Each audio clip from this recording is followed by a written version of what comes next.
આજનો પ્રશ્ન એવો છે કે આપણે જે પ્રસાદ ધરીએ છીએ ભગવાનને, એ ઘણીવાર આપણે જો બનાવી હોય ખીર કે શીરો કે એવું કાંઈ, કે આપણે ચાખ્યા વગર ધરી દઈએ છીએ. અને મારેથી એક વખત એવું બનેલું કે મેં શીરો બનાવ્યો અને પછી મેં ભર્યો. પ્રભુએ આરોગ્ય.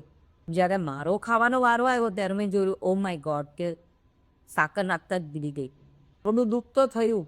પછી નક્કી કર્યું મેં કે જેવી રીતે શબરીએ પ્રભુ રામને દરેક બોર ચાખી ચાખીને ખવડાવ્યા, જો હું પણ એક નાનકડી ચમચી લઈ અને ચાખી લઉં પ્રસાદ, અને પછી જો હું ભગવાનને ધરું, તો મને પણ સંતોષ થાય કે ના, મેં બરોબર કર્યું છે. તો વ્યુઅર્સ, તમને બી જાગવું હશે જ ને કે આ શબરીજીની કઈ સ્ટોરી છે. ચાલો જસ્મીનાને આપણે એ પણ પૂછી લેવી. હા, તો માં શબરી જે છે એ રામાયણમાં માતા સીતાની ખોજ માટેના ગેમ ચેન્જર એટલે માતા શબરી. પણ એ આવ્યા ક્યાંથી? માતંગ ઋષિના આશ્રમમાં. તો એ ભીલકન્યા હતા, એમનું નામ માતંગી, અને એ એમના લગ્નથી ભાગી ગયા હતા.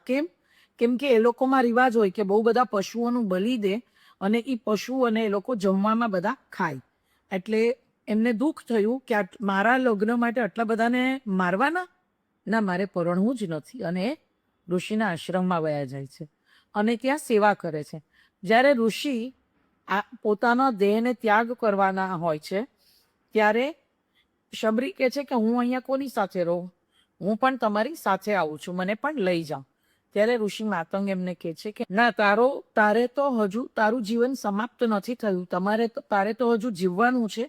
કારણ કે વિષ્ણુ ભગવાનનો અવતાર શ્રી રામ એમના ભાઈ લક્ષ્મણ સાથે એમની પત્ની સીતાની ખોજમાં અહીંયા આવશે ત્યારે તારે એમને કહેવાનું છે કે તમે દક્ષિણમાં જાઓ, ત્યાં સુગ્રીવ છે અને એમનો મંત્રી હનુમાન છે, એ તમારી આમાં મદદ કરશે. હનુમાન જે છે એ રામ ભક્ત જ છે, એટલે સુગ્રીવ અને હનુમાન તમારી મદદ કરશે. એ સંદેશો તારે શ્રી રામને દેવાનો છે. એટલે શબરી તૈયાર થાય છે અને એ રોજ એમની રાહમાં બધું સજાવે, બોર ચાખીને ભેગા કરે. અને એક દિવસ સાચે પ્રભુ શ્રી રામ આવે છે. શબરી એમને એમના પોતાના એઠા બોર ખવડાવે છે, ચાખેલા. ત્યારે લક્ષ્મણભાઈ એમ કહે છે કે આ તો એઠું ખવડાવે છે. ત્યારે પ્રભુ કહે છે કે હું ભાવનો ભૂખ્યો છું, હું એનો ભાવ જોઉં છું અને એની ભાવના સારી છે.